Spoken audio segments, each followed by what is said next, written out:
The Galactic Academy buzzed with anticipation as a new curriculum was announced, an in-depth exploration of human warfare tactics, taught by the infamous Deathworlders.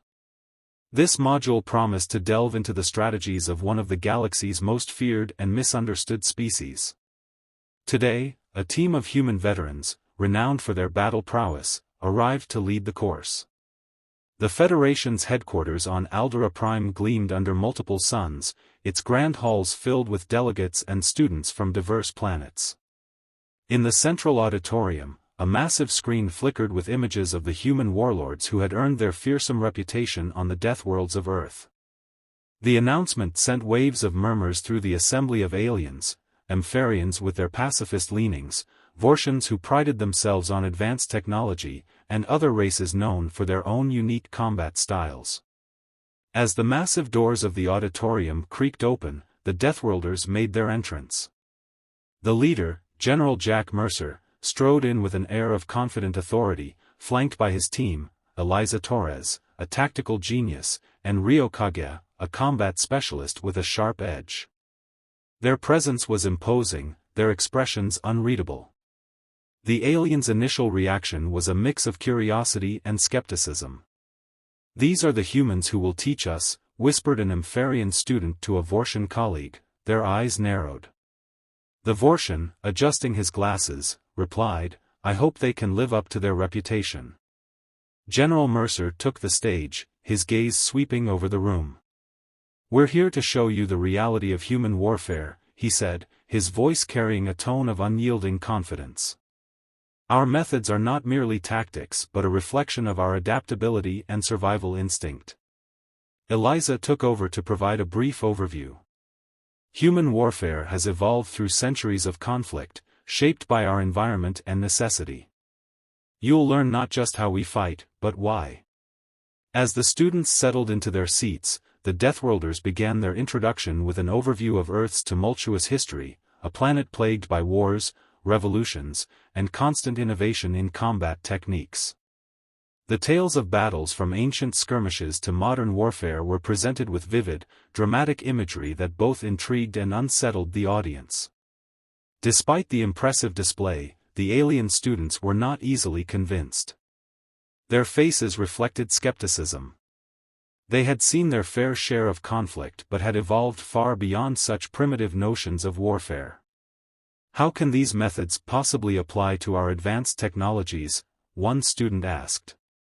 General Mercer's eyes glinted. "You'll see. It's not just about technology but how you use it." The aliens, despite their advanced civilization, were about to confront the raw, gritty nature of human conflict. The Deathworlders left the auditorium with a sense of purpose, knowing the real challenge was just beginning. The classroom was a stark contrast to the grandeur of the auditorium, a utilitarian space designed for practical instruction.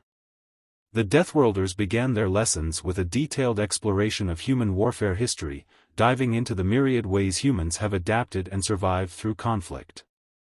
General Mercer opened the session with a historical overview, projecting images of epic battles, from the ancient wars of Earth to modern military engagements. "Human warfare is a story of relentless adaptation," he said, pointing to a depiction of trench warfare.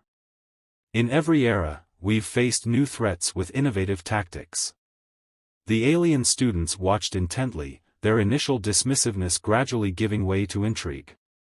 Eliza took the floor next, demonstrating tactical maneuvers.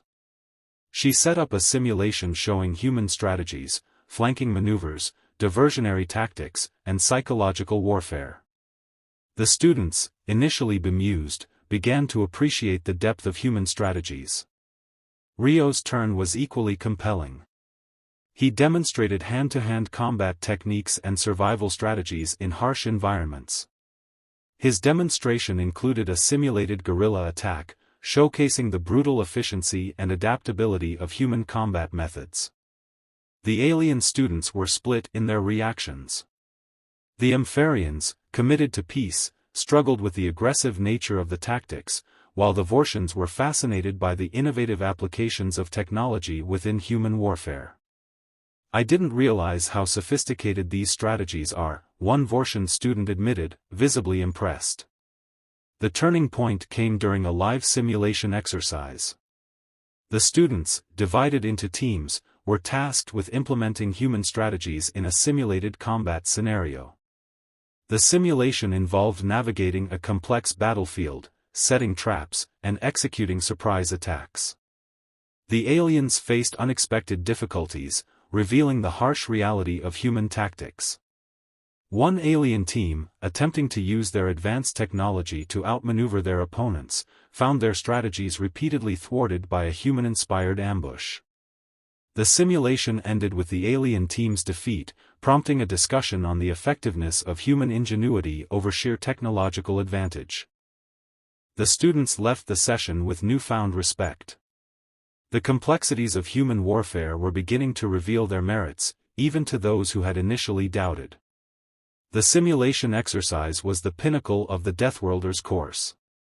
Designed to test the alien students' grasp of human warfare tactics, it promised to be a rigorous examination of their skills and understanding. The Deathworlders watched as their students prepared for what would be the most challenging part of the curriculum. In the sprawling simulation chamber, the atmosphere was electric with anticipation. The chamber was transformed into a dynamic battlefield, complete with terrain variations, obstacles, and mock enemies. The students were divided into teams, each assigned a specific role, from strategists to frontline fighters. The simulation began with a briefing from General Mercer. "You'll face scenarios that require you to apply everything you've learned about human tactics," he said. "Expect the unexpected and adapt swiftly." As the exercise unfolded, the students grappled with the complexity of human strategies. One team, using traditional defensive tactics, struggled to cope with the unpredictability of guerrilla warfare. Their initial attempts to form a defensive perimeter were quickly dismantled by a well-coordinated surprise attack. Another team, attempting to employ high-tech weaponry, found their technology rendered ineffective against unconventional human tactics. They struggled with the human propensity for improvisation and deception, which undermined their advanced systems. The Deathworlders provided real-time feedback, guiding the students through their mistakes. Human tactics are not about having the most advanced equipment but about using whatever you have to its fullest potential, Eliza pointed out as she observed the teams. As the simulation progressed, some teams began to adapt. They started employing tactics like feints, ambushes, and rapid reorganization, methods that highlighted the flexibility and ingenuity of human warfare. The turning point came when a previously struggling team successfully executed a counter-ambush, showcasing their improved understanding and application of human strategies. By the end of the simulation, the students were exhausted but enlightened. The practical application of human tactics had demonstrated their effectiveness in a way theoretical lessons could not. The Deathworlders concluded the session with a sense of accomplishment, having successfully conveyed the essence of human warfare.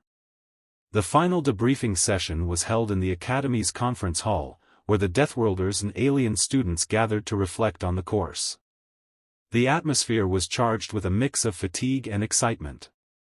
The alien students, having faced the harsh realities of human tactics, were eager to discuss their experiences. General Mercer addressed the assembled group. "You've faced some of the toughest scenarios we could design," he said. "Now it's time to reflect on what you've learned." The alien students shared their insights and revelations. The Vortians acknowledged the effectiveness of human tactics in overcoming technological advantages. "The adaptability of human strategies is remarkable," one Vortian student admitted. "It's a different kind of warfare, one that's not solely reliant on technology." The Empharians, though initially uncomfortable with the aggressive nature of the tactics, recognized the strategic depth behind them. "Understanding these methods gives us a new perspective on conflict," an Empharian student noted. "It's not just about fighting, it's about understanding and adapting." The Deathworlders listened intently, their expressions reflecting a sense of satisfaction. Eliza addressed the group, emphasizing the importance of learning from different approaches. "Warriors of all kinds can learn from each other," she said. It's not just about fighting, it's about understanding how to survive and thrive. As the course concluded, the students expressed their gratitude. The Deathworlders had not only taught them about human warfare but had also challenged their perceptions of combat and strategy. The experience fostered a newfound respect and appreciation for the human approach to conflict. In the final moments, the Deathworlders and students discussed potential future collaborations. The promise of exchanging knowledge and strategies opened new doors for interspecies cooperation. The session ended on a hopeful note, with both sides eager to explore the possibilities of their newfound understanding. The story concluded with the recognition of the Deathworlders' contribution to the Galactic Academy and the profound impact of their teachings. Humanity's unique approach to warfare had left a lasting impression, demonstrating that even the harshest methods could offer valuable lessons in the broader galaxy.